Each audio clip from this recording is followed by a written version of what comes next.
channel.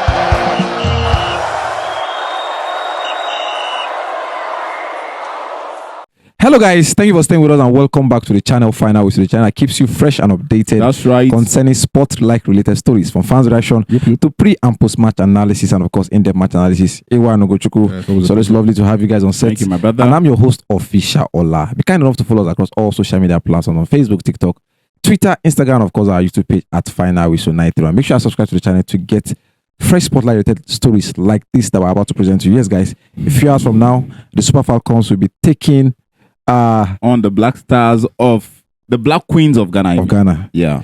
Rivalry all over again. Yeah, I think we've seen the rivalry between Nigeria and Ghana take on a lot of times from the Jollof Derby that just happened in the Unity Cup, and now our girls. And yes, yeah. But these are the people that even cook the Jollof, yeah. But it is good to tell that the last time we met with the Black Queens of Ghana, we were able to deal with them with a 2-goal courtesy of Uche Nakalu, and sadly, so she is not on this list.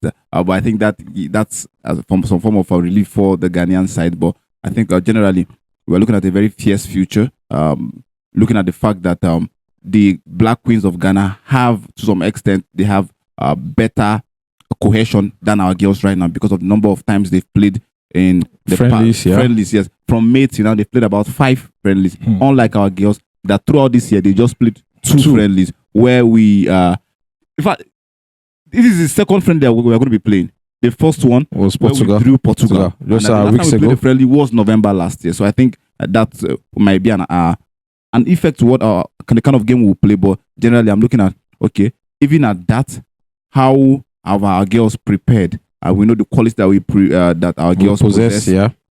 Just recently, our goalkeeper Nadoze has been signed to Brighton over England. Congratulations, sir. I think she's a big shot that all of us know that she is. So I'm sure that in the goal we're not having problems.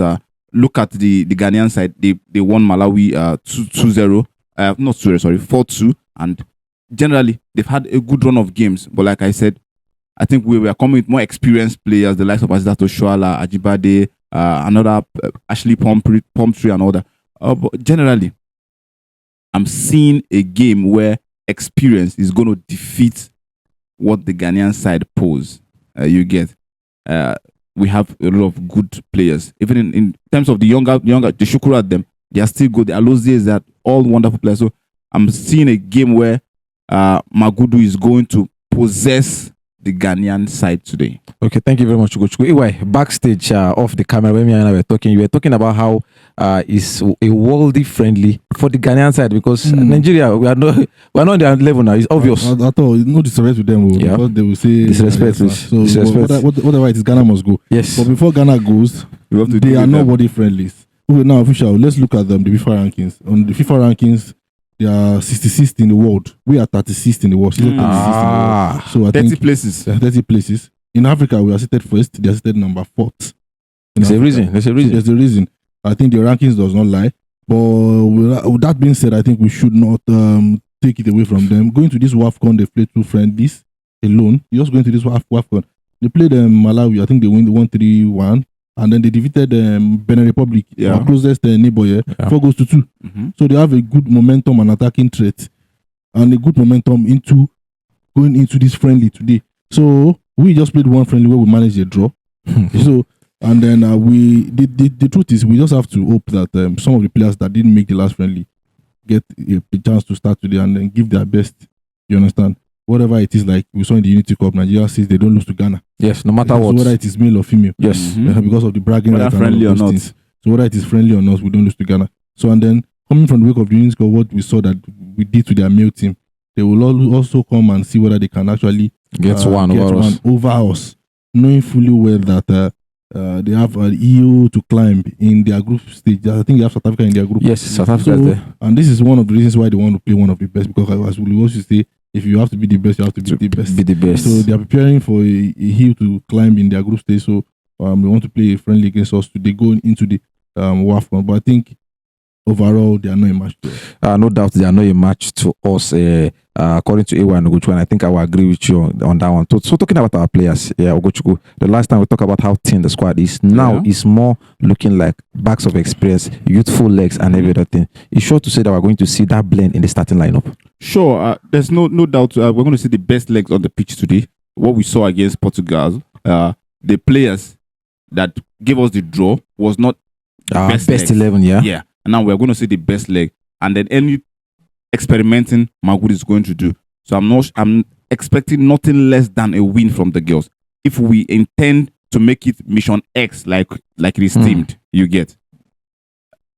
We've talked about how the striking role, we're not having a lot of power, but I believe what we have, we can still get a victory. You get. So no doubt this quality of players that we have on ground should do the job. No doubt they should do the job. AY, finally, before we go, you have always been a fan of how the midfield plays, because you have always said that the midfield is the engine room to whatever formation or tactics you are trying to play. If it is to complement the attack or to support the defense, you understand.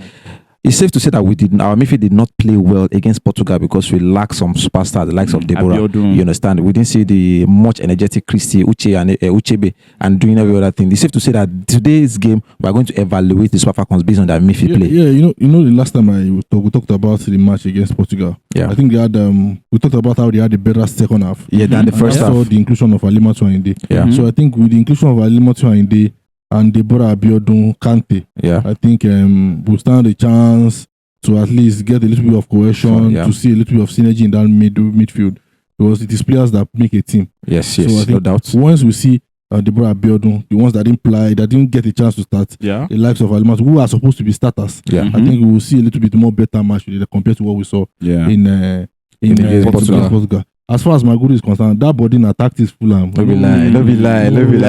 That brings me to the final question. We're talking about structure now. We have maintained a 4-3-3. Are we seeing any switch to that formation today, or we're maintaining that basic 4-3-3? I think we're going to maintain the basic 4-3-3. And there's no need to tweak what you don't have now. A working system already? Working already. So let's just go with it. Like we've said countless times, I think there's no need for Magudu to do the extraordinary until he's been given the job. Okay, all right. Thank you very much, guys. Prediction before we go. Talking about prediction, I think we saw the team take their teamwork some couple of minutes ago, and we're expecting that they do us the onions of getting the maximum point. I think give us something to cheer up. To banter them. Ghana, they are not on our level. We've won 9. They've not won any. They came close in 1998 and 2002. The best they have done has been as runners up. And we don't win 9. We don't win 9. So this is no brainer. That number 4 where they put them, I think, is because some African countries are not doing enough to displace push them downwards. They are not supposed to be close to us at all. So, but as far as prediction is concerned, I think let's do 2-0. 2-0. Are you putting any goal scorer's name to those 2-0? You don't want to go bold on that. Ogochukwu. I'm going to put a name to it. Okay. But for a fact, we're not going to concede a goal. Okay. That is one. I'm looking at 2-0 also. But Ajibade would be on the score sheet. Okay, I'm going for 3-1. I believe that Magudu will want to tweak that defense a little bit, because I just go for 3-1 to be safe, because I feel that we want to attack and dominate the Ghanaian side. So probably 1 or 2 lapses will show in that other aspect. Well, yes, almost time. Mission X starts from now. Yes, just a few days to the main competition, and this is our last friendly in preparatory to the WAFCON, of which we are trying to make it 10. Believe me, I think it's a possible thing, and the Falcons will do us one solid. Well, trust in final also, because we're going to bring you the much extended highlights, post-match reaction concerning this fixture. We'll see you guys.